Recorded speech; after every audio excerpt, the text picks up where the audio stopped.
o Eurípides que dá uma quarta filha para ele, que só não foi sacrificada porque ela ainda era um bebê de colo. Então, ele comete filicídio, mas matar os filhos é tolerado no direito. Inclusive, no direito romano, o pater familias, o pátrio poder, ele se estendia até mesmo a poder da morte à ascendência. É lógico, com o passar do tempo, também passou a ser proibido. E o Éolo, que é o pai do Chuto, ele mata a própria filha a canas. Por quê? Porque ela cometeu incesto com o irmão. Ele manda, né? Não existe diferença entre mandar matar, mandar que ela morra e ele matar. Ele manda um punhal para a filha, para que a filha se mate. Não antes, sem arremessar o fruto dos amores incestuosos da Cânace com seu irmão aos cães. A criança, o seu neto, ele dá de comer aos cães. É uma aberração, é um monstro. Ele não tem sequer personalidade. Então, essa dinastia, né, ela é uma dinastia sangrenta. A dinastia ateniense, mesmo com sangue estrangeiro, que depois vai vir na dinastia dos aqueus, ela é uma dinastia sangrenta. E como toda dinastia sangrenta, ela é uma casa estéril. Ela é fundada no estupro. Né? O estupro de um deus belíssimo, mas a beleza aí não importa.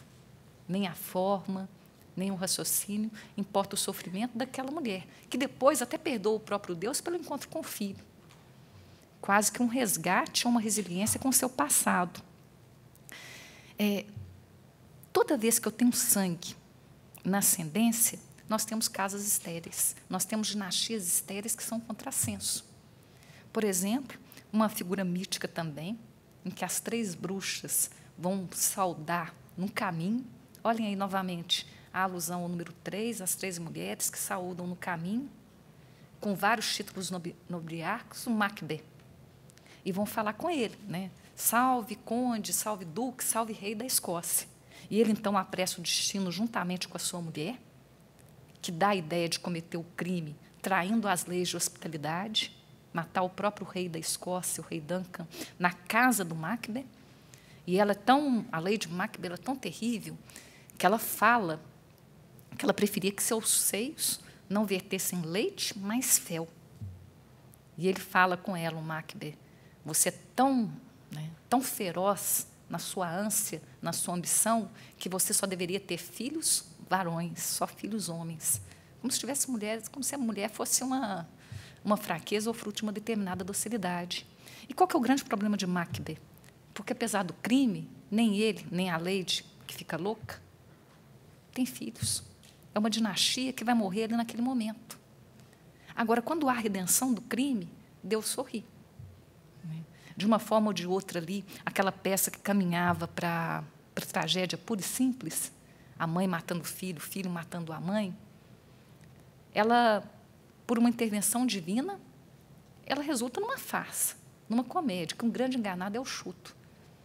Eu tenho um grande amor pelos enganados, eu sempre gostei do Chuto, e sempre gostei, por exemplo, do Mercador de Veneza. Eu acho um absurdo. O Shylock tinha que ter direito à libra de carne. Porque quem contrata o principal, contrata o acessório. Isso é uma regra básica de direito. Se eu contraio o principal, eu contraio o acessório. Quem compra a carne, compra o sangue. Mas os juízes cristãos não queriam decidir contra um cristão, e sim contra um judeu.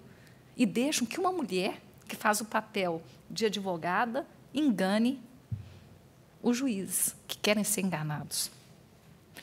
E aí, só para poder terminar o raciocínio, o Chuto ele passa a ser o grande enganado, é uma farsa, é quase uma comédia.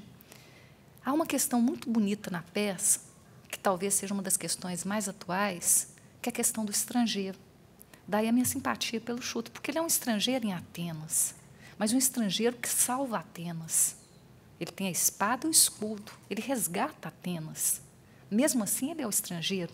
Mesmo assim, é aquele para quem eu jamais dirijo um olhar de simpatia, porque o filho e a mãe, junto com os deuses, conspiram contra ele. Ele acredita que o filho era seu. E esse raciocínio é de uma atualidade imensa. Por quê? Porque hoje nós vivemos o problema do estrangeiro com a questão dos refugiados políticos e dos imigrantes.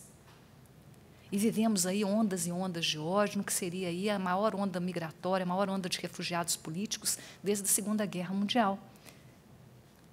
E essa onda de ódio, ela é tratada miticamente, não só nessa peça, mas, por exemplo, numa história mítica, que o Elie Wiesel, para mim, um dos grandes escritores da atualidade, ele é muito conhecido por ser ele foi ganhador do Prêmio Nobel da Paz, né, por ser um memorialista de Auschwitz, não tanto como Primo Levi, mas ele também escreveu um livro chamado A Noite.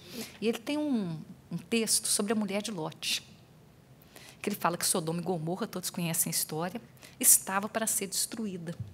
E por que ela seria destruída? Por causa das perversões sexuais? Porque toda vez que a gente pensa em Sodoma e Gomorra, nós pensamos no sexo lúbrico, perverso, né? quase que mítico, no sentido de toda a possibilidade de perversão e de ideias humanas que o homem pode ter. E a perversão está muito mais no olhar de quem vê do que naquele que pratica, dizem alguns, né? Não sei. Depende aí do ponto de vista. Ele fala, não, Sodoma e Gomorra não foram destruídos pelos excessos da carne, mas porque toda vez que chegava um estrangeiro, um hostil, esse estrangeiro era torturado e muitas vezes morto, porque os habitantes de Sodoma e Gomorra não permitiam o estrangeiro presente na sua sociedade. Tanto que uma única família foi salva, que foi a família de Jó, que recebeu 2 anjos, que eram estrangeiros, e lhes deu abrigo, lhes deu acolhida, não permitiu a morte naquele momento. E Deus escolhe, então, salvar uma família. Nesse momento, né, em que destrói Sodoma e Gomorra, a mulher de Jó olha para trás. E diz o Elie Wiesel que ela deveria ter olhado. Por quê? Porque nós não podemos abandonar o nosso passado, nem aqueles que nós amamos, nem aqueles que nos são caros. Deus foi injusto, diz ele. Ele não poderia ter transformado a mulher de Lote numa estátua de sal. Por quê? Porque nós temos sempre que olhar para o passado.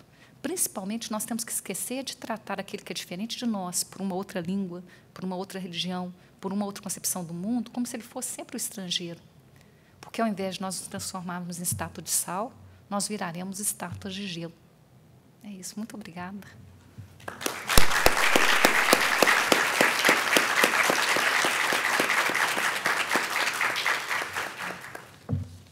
Que bom. Eu já estava feliz pelo congresso, fiquei mais feliz agora com as palavras iniciais dos professores. Agradeço muito novamente e abro a palavra. Questões, perguntas, temos até às 12, temos um tempinho bom para conversar.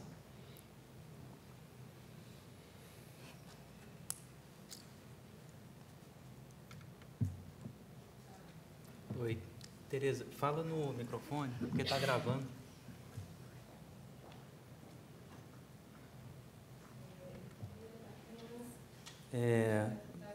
Hector, tá ligado? Até ficar verde?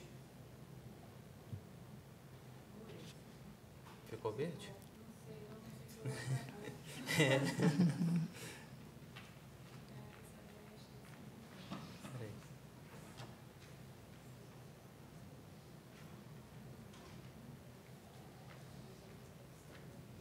Esses estão funcionando, Hector? Não? Tá.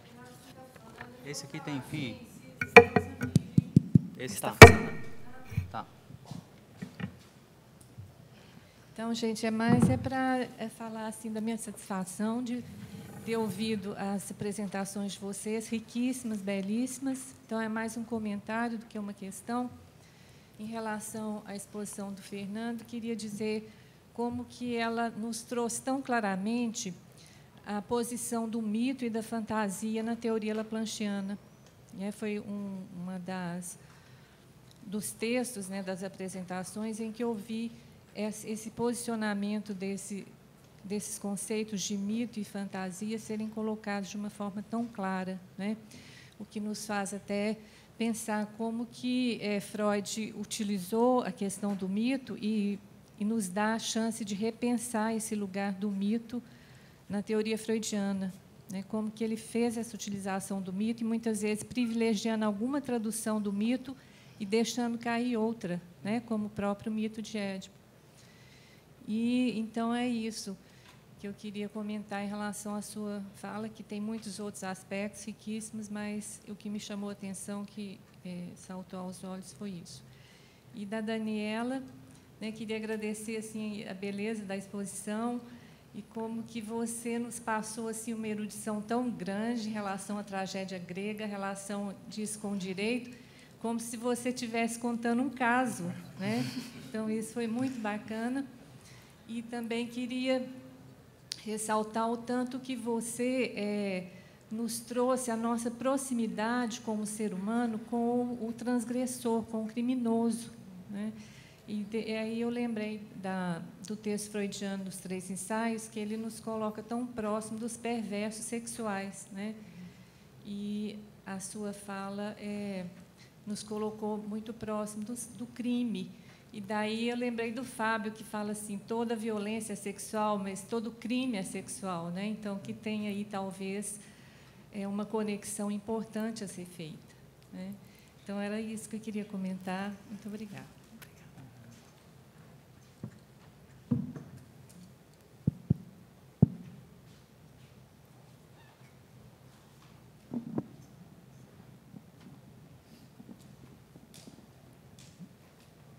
Vai, Lucas. Eu vou perguntar.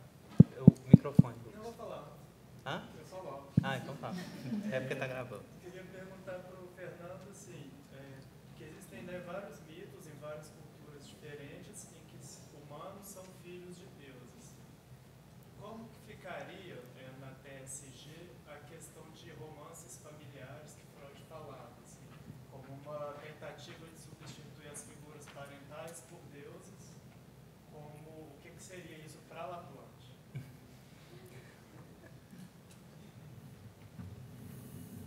Eu não sei se eu respondo agora ou se eu aguardo. Desculpe, eu não entendi seu nome. Lucas. Eu nunca me perguntei a esse respeito e nem sei se Laplante tem algum comentário específico sobre a substituição dos pais pelos deuses. Bom. Mas eu suponho, aqui quem fala sou eu, e elocubrando, que esse movimento seja de vai e vem, até porque as imagens parentais, do ponto de vista do inconsciente, não há tempo. As imagens parentais, uma vez estabelecidas, primariamente elas são concebidas de uma forma muito idealizada, e essa idealização as aproxima do divino. O divino, nesse aspecto, é uma forma de mitificação, é uma forma de cristalização de um certo traço ou de um conjunto deles. Então, se você transforma os pais em deuses ou os deuses em pais, esse caminho, quer dizer, não quer dizer que o vai e vem, a direção seja irrelevante. Não, a direção é importante, mas fala de um caminho de mão dupla.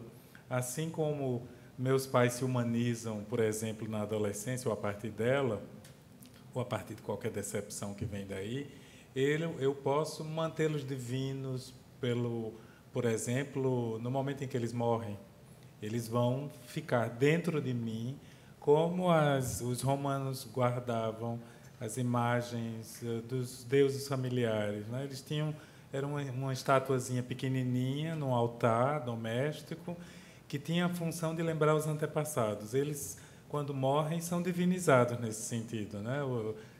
É claro que eu não estou me referindo ao aspecto religioso, estrito sensu, mas ao aspecto, ao significado afetivo que isso contém.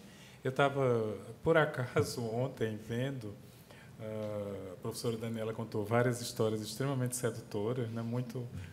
Ela sabe contar, com certeza, eu concordo com você, Tereza, é uma contadora de histórias, que sabe atrair, seduzir. E eu estava vendo um filme que eu só vi uma parte dele, não o vi todo, mas fiquei encantado e quero continuar a ver porque ele ilustra bem como a divinização das figuras parentais é importante num determinado momento da vida para a sobrevivência psíquica. E mesmo que eu abra mão disso depois,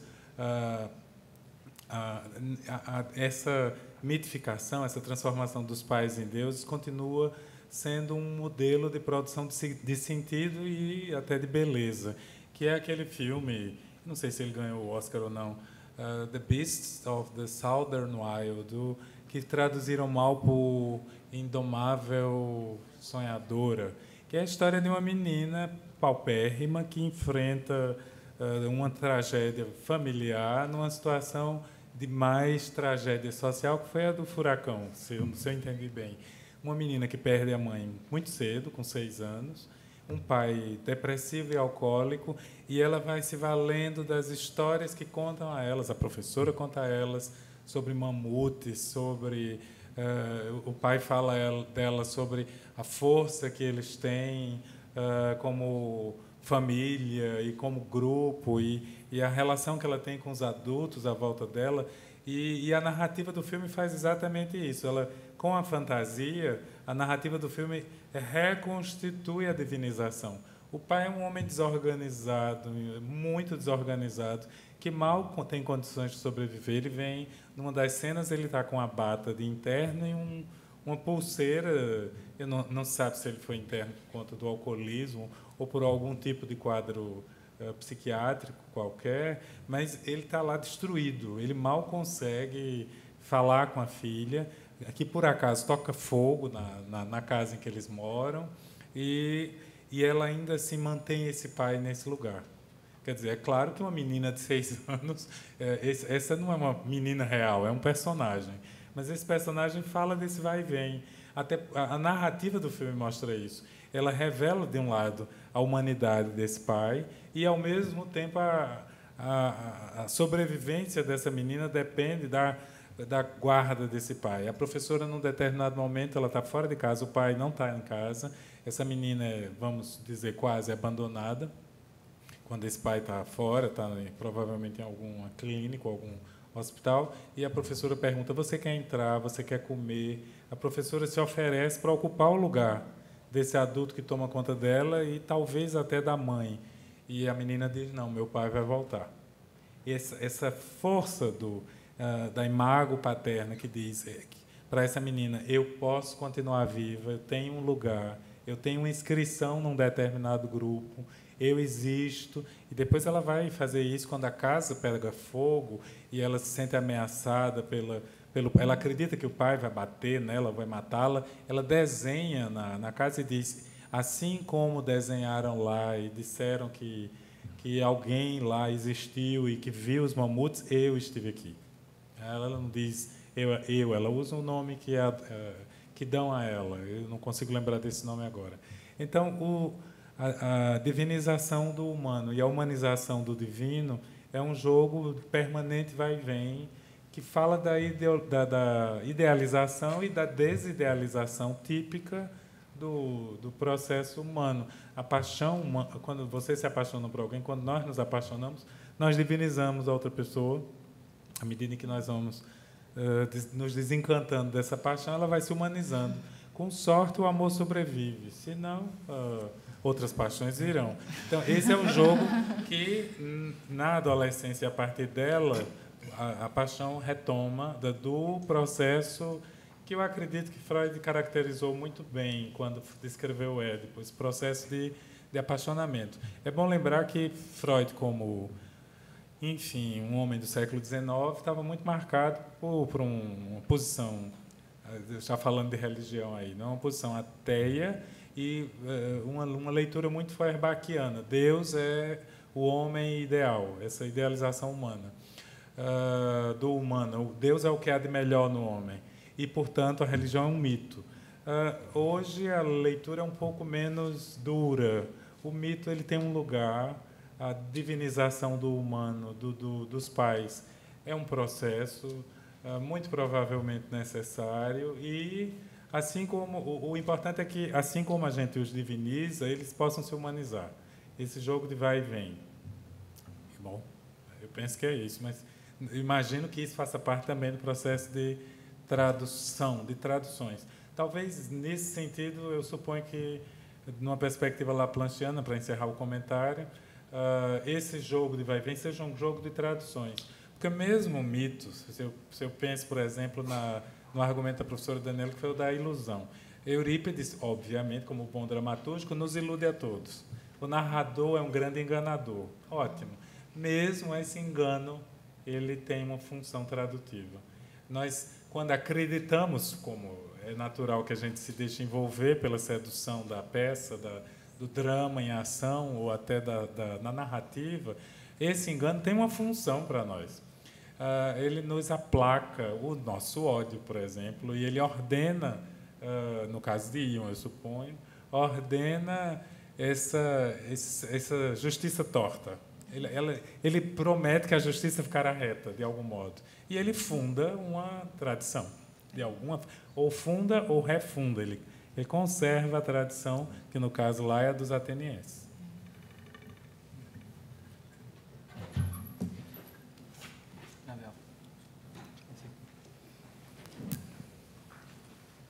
Bom dia. Bom Eu dia. também queria agradecer muito a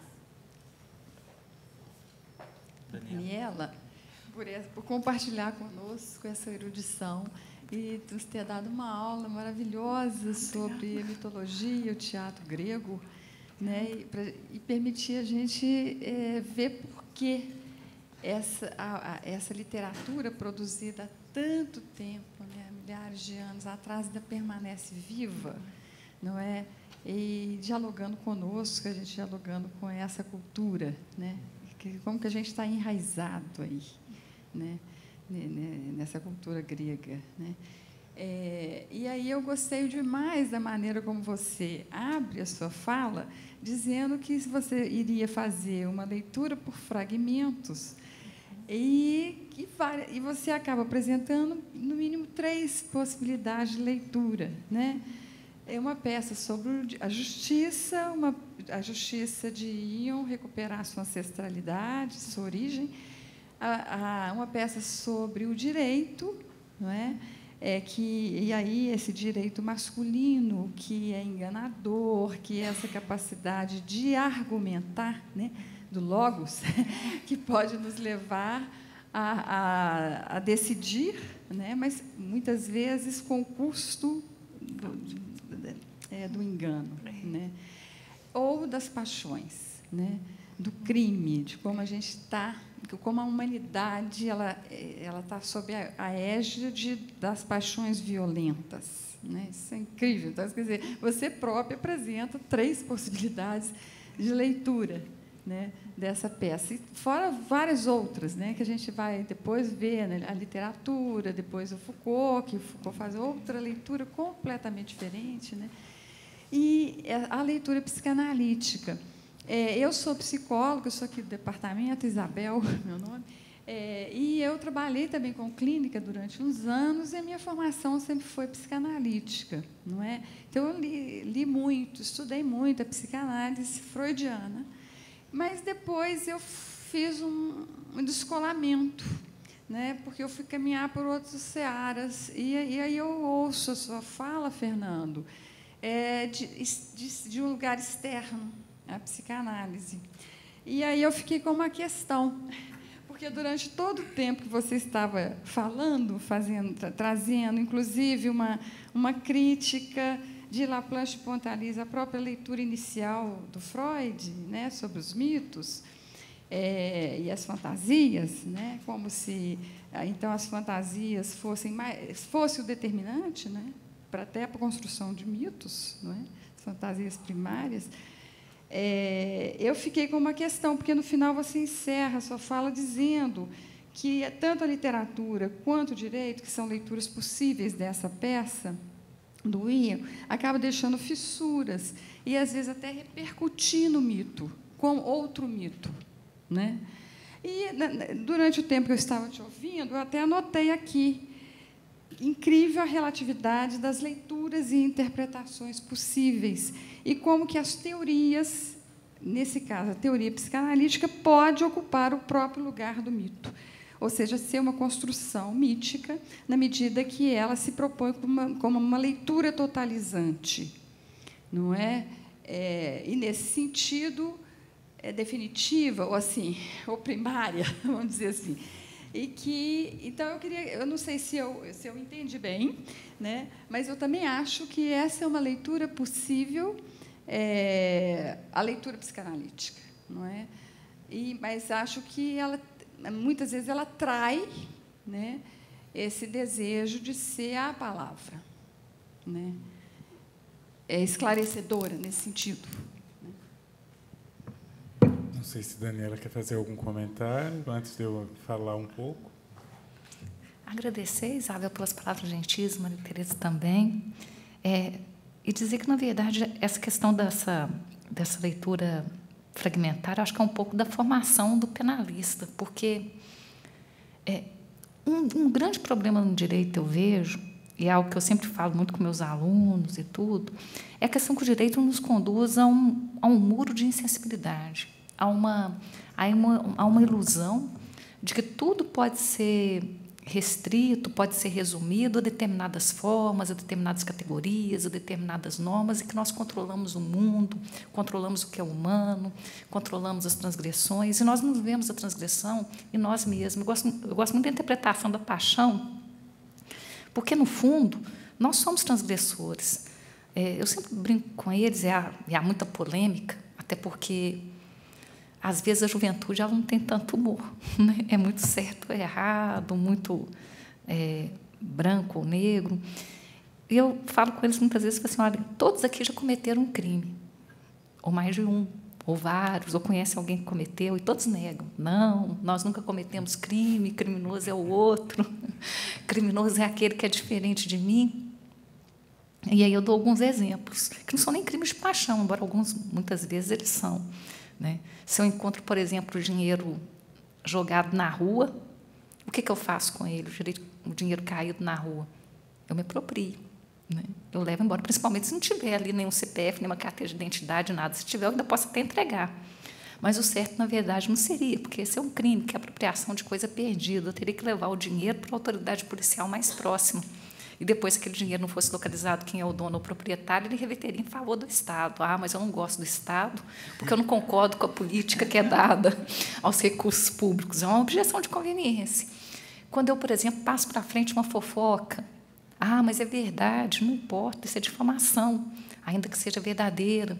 Né? O uso das drogas, ah, eu sou a favor da libertação, da liberação da maconha, mas não importa, se eu estou usando ali, teoricamente, até o Supremo decidir, é um crime. Se eu passo ainda para o outro, né, eu falo com eles, assim, eu estou lá com o meu baseado de maconha, passo para o meu companheiro, passo para outro companheiro, passo para outro companheiro, naquela divisão quase que tribal da obtenção aí de uma determinada verdade, isso é crime, é pior, é tráfico, é conduta equiparada ao tráfico. Né? E aí, quando a gente vê a possibilidade, eu vou, por exemplo, numa padaria, degusto de algo que não é para ser degustado, pego uns 2 pães de queijo ali, coloco um na boca e saio com o outro, comendo, não pago nada. É furto, né? Na verdade, a gente tem tantos crimes, tantas possibilidades, que nos permitem, às vezes, quando a gente vê essa possibilidade de infração, fora outras, né? Essa possibilidade de infração dentro de nós, que nós cometemos cotidianamente, achando que aquilo é respeitável, é normal, é justificável, as minhas razões são diferentes das razões do outro, nós vemos que, na verdade, no fundo, nós somos feitos aí do mesmo tecido do criminoso, porque o criminoso de hoje ele pode ser o herói de amanhã. Né? O que foi condenado no passado ele pode ser um símbolo de uma resistência, ou pode ser, muitas vezes, o contrário também, porque eu tenho a punição e, às vezes, o crime vindo como uma forma de manter a sociedade e a tradição. Eu não posso, por exemplo, concordar, em hipótese nenhuma, com violações à vida, à dignidade, à integridade. A punição ela tem que vir, isso é terrível, por exemplo, para um estudante de direito, essa necessidade da punição, essa necessidade do castigo, essa necessidade psicológica do julgamento, até mesmo mítica do julgamento. Porque o direito ele não é feito para compreender, a justiça ela não é compreensiva, a justiça não é misericordiosa. Né? A justiça é ali a força em ação e a manutenção da tradição, de tudo que nós construímos como civilização. Então, essa peça eu acho fundamental por conta disso, porque ela é a manutenção de uma civilização, de um modo de vida, de um meio de vida, e, no fundo, isso é o direito. Obrigada. A professora Isabel me deu uma excelente oportunidade de fazer um comentário. E, ouvindo a professora Daniela agora, eu começo justamente aproveitando, pegando o gancho. Evidentemente que eu vou fazer um comentário do ponto de vista teórico. Né? Do ponto de vista teórico, no inconsciente não há crime, porque não há valor. Não é possível fazer um julgamento moral. O inconsciente é amoral. A moralidade se estabelece no encontro do pulsional com o eu. O eu é quem vive as voltas com a ordenação, com a justiça, com a injustiça, com o direito, e é preciso que seja assim, porque não pode ser de outra forma. O inconsciente é definido exatamente pela falta de ordem e de lógica. Se é assim, isso já com Freud, se é assim, ele não pode ser juridicamente considerado. O que não exime os sujeitos da lei, muito pelo contrário, porque nós não somos só, felizmente, inconscientes. Nós não somos só inconscientes. Mas, do ponto de vista psicanalítico, eu penso que a teoria laplanchiana é a que mais, felizmente, conseguiu pôr a psicanálise no lugar dela. Laplanche tem um texto já conhecido, muito feliz nesse sentido, que é a psicanálise como anti-hermenêutica. A psicanálise não tem pretensões de tratar de outra coisa que não o seu objeto.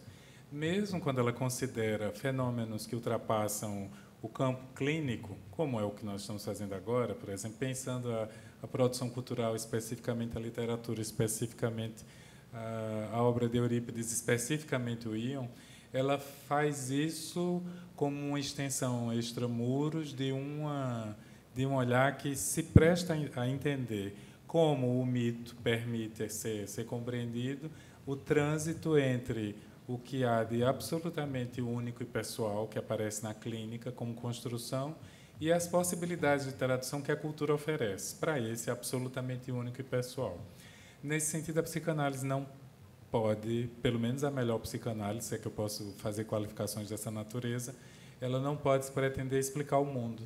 Quem diz isso claramente é Laplanche. O próprio Laplanche situa, quando escreve os novos fundamentos sobre a psicanálise é eminentemente no campo clínico.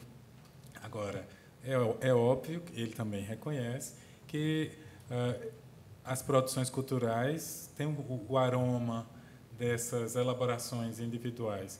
Aí a relação entre fantasia e mito ajuda-nos a entender exatamente esse campo, que é muito especificamente demarcado.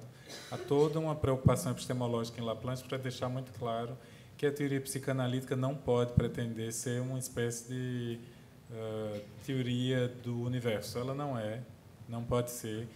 E ele pode dizer isso com muito domínio, com muita segurança, justamente porque ele faz, além da exegese, a crítica à obra de Freud, derrubando os universais a partir da pretensão biológica com que Freud vai sustentar a teoria dele a partir da queda da teoria da sedução restrita, como a chama Laplanche. Então, a psicanálise não tem a função de se transformar, do ponto de vista de Laplanche, numa teoria sobre tudo. Ela não é hermenêutica, ela não pretende dar sentido a tudo, ela não pode. Aliás, o trabalho da psicanálise estrito sensu não é sintetizar, nem explicar pela síntese, é analisar. O trabalho do psicanalista é pôr em questão as construções. O que se vai fazer com essa construção desconstruída é tarefa do sujeito. Cada um vai dar a direção que quiser. Evidentemente que nós não nos furtamos. Aí entram escolhas muito particulares. Nós não nos furtamos a tomar posições, né? Penso que, por exemplo, o humor e a ironia são uma posição fabulosa. Tanto a de Eurípides quanto a da professora Daniela, né, são uma posição muito boa para a gente lidar com as ambivalências, as ambiguidades, ter esse encontro do material que vem do inconsciente com o que é da cultura, porque, obviamente, esses conteúdos não coincidem e não são linearmente coextensivos, né? A gente não pode pretender. Nesse sentido, eu penso, e aí é uma posição muito minha, que a leitura laplanchiana traz um ganho para que a gente possa ler, por exemplo, elaborações como a de Freud e a de Lacan, sem incorrer no risco de transformar a psicanálise numa ideologia. A psicanálise não é ideologia, ela não é a teoria de tudo, ela é uma teoria sobre, o funcionamento psíquico humano à luz do inconsciente entendido dessa perspectiva muito histórica, né? Eu me lembro, quando eu estudava no começo, eu também tinha pretensões filosóficas muito ambiciosas, né? Não para me tornar filósofo, mas para entender as coisas do ponto de vista da totalidade. Eu perguntava, enquanto estudava Laplanche, as pessoas que já estudavam há mais tempo, dizia, mas E qual é a origem do primeiro encontro? E essa situação antropológica fundamental na origem? Cadê o adulto? Como é que começa esse inconsciente? Laplanche nunca se perguntou sobre isso. Isso remete às origens, né? Ao mito. E a resposta pura e simples é: isso não é relevante. Não interessa a psicanálise saber quando é que a humanidade começou, por que ato mágico ela se fez, quem foi o primeiro Adão que falou. Isso é irrelevante, isso é absolutamente desnecessário do ponto de vista científico para a psicanálise. Se é assim, então a gente vai falar do humano, do demasiadamente humano, que é essa tradução, desde que nós nos damos como humanos, né? Desde que a gente é humano, a gente é violento em muitos aspectos, sim. Mas qual a origem disso? Se está na natureza, se não está? Muito provavelmente não está na natureza. É algo que a gente criou e cuja origem a gente perdeu. Talvez porque a gente não tivesse nem consciência, a gente como espécie não estava consciente do que fazia. A capacidade de recuar e de fazer uma análise do processo é uma capacidade recente e que faz com que haja uma distância entre o fenômeno e a reflexão sobre ele. Então, psicanálise não é filosofia, nem é hermenêutica.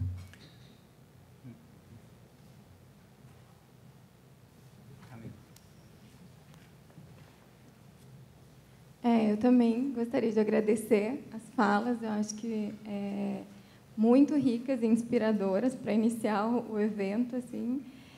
E eu fiquei, durante tanto a tua fala, Fernando, quanto a tua, Daniela, o tempo inteiro com essa questão da transgressão na minha cabeça. E pensando assim, que a gente está num evento sobre a paternidade e o quanto em psicanálise, até de uma forma caricatural, né, se liga muito à figura do pai e à questão da lei.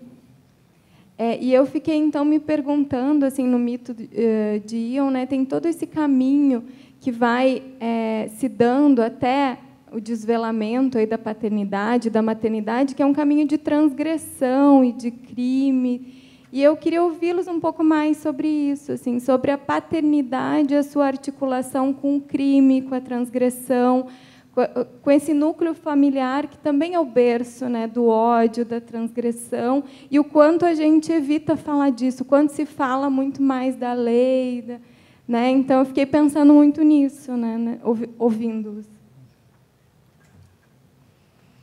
É uma pergunta difícil, porque é interessante, no direito, muitas vezes, quando nós discutimos a questão da paternidade, e a paternidade como gestora de crimes, a família como gestora de crimes, isso fica quase que encoberto por um manto de silêncio.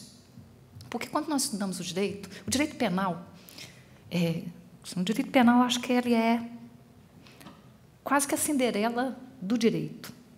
Ele é a irmã mais feia, talvez a irmã mais pobre, talvez a irmã mais visível. Nós, penalistas, nós costumamos falar que todo mundo que pensa em direito penal. Ninguém pensa em direito tributário, né? Ninguém tem, por exemplo, estertores de prazer pensando num título de crédito. Né?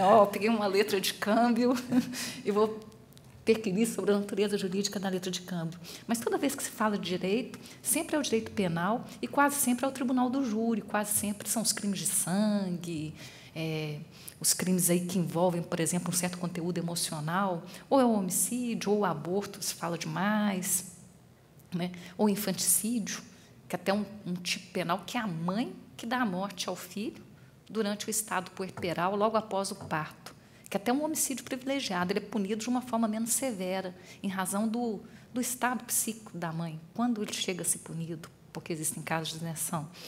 E outros crimes que trazem muita emoção também são os crimes contra a dignidade sexual, antigamente chamados de crimes contra os costumes. Eu até prefiro a palavra costumes, porque eu acho ela muito mais interessante que a dignidade sexual, do ponto de vista histórico, do direito. Por quê? Porque a questão da violência sexual, do permitido, do proibido, daquilo que não deve ser aceito ou não, isso varia muito no tempo, exceção feita ao estupro. O estupro ele é crime de há muito tempo. Não existe uma nominação, por exemplo, de quando o estupro se tornou criminoso.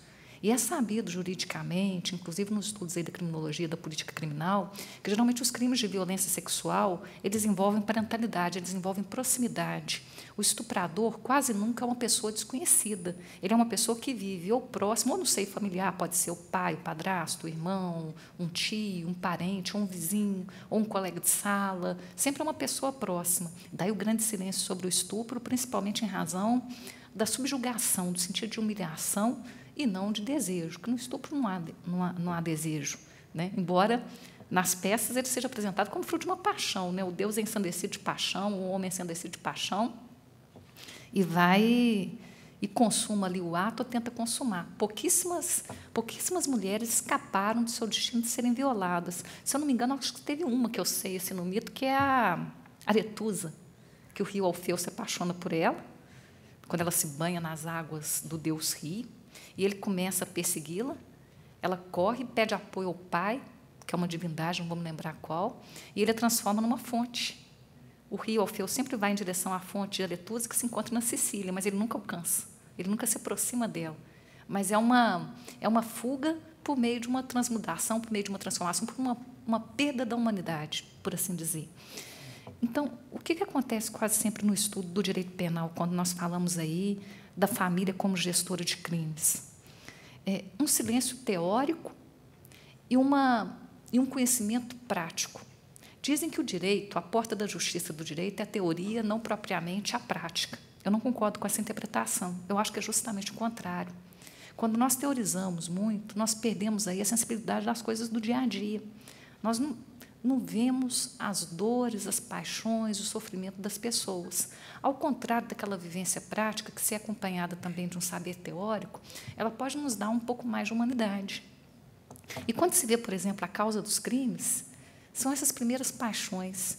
Há um ditado mineiro muito comum que fala que o crime acontece por 3 motivos, que são as 3 barras: a barra de córrego, a barra de saia e a barra de ouro.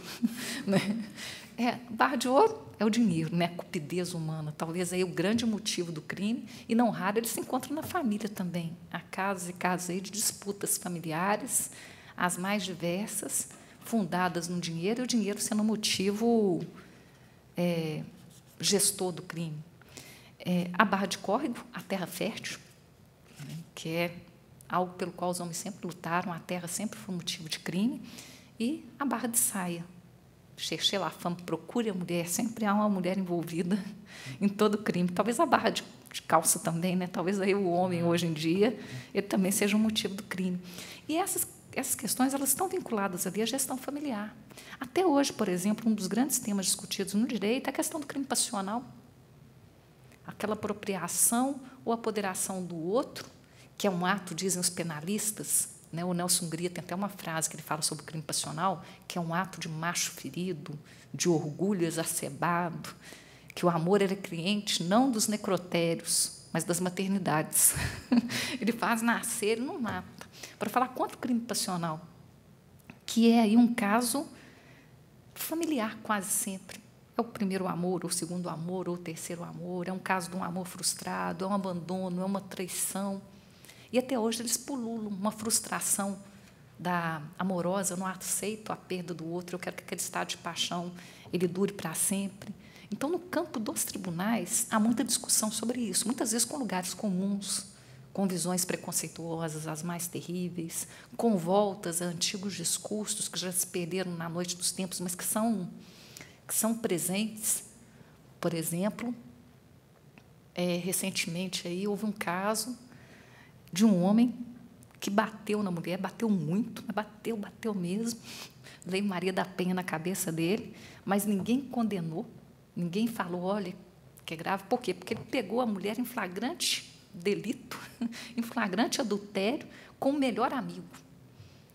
E ali, naquele momento de paixão, ele perdeu todas as estribeiras, acabou cometendo ali o crime de lesão, bateu na mulher e não bateu no homem. É interessante isso também. E esse caso acabou sendo caracterizado como uma tentativa de homicídio, mas o júri absolveu. Deixou de aplicar ali, ou deixou de aplicar a Maria da Penha, levando em conta a paixão, o ensandecimento, a visão emocional.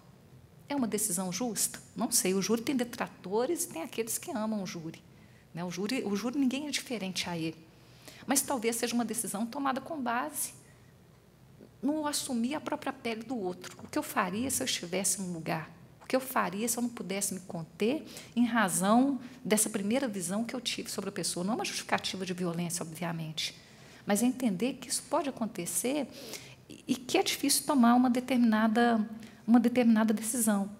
Esse campo do proibido do direito penal, como eu disse, esse campo do crime, esse campo do sangue, esse campo emotivo, esse campo do direito penal, ele nunca foi visto com muito bons olhos, não.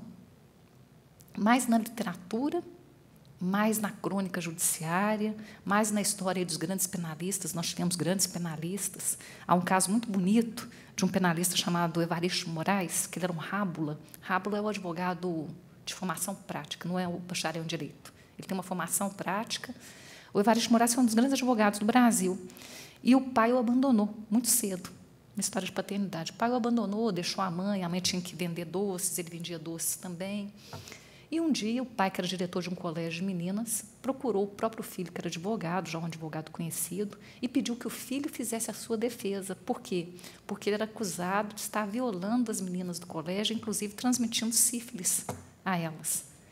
A questão probatória, ela foi com base no indício da doença, no rastro da doença.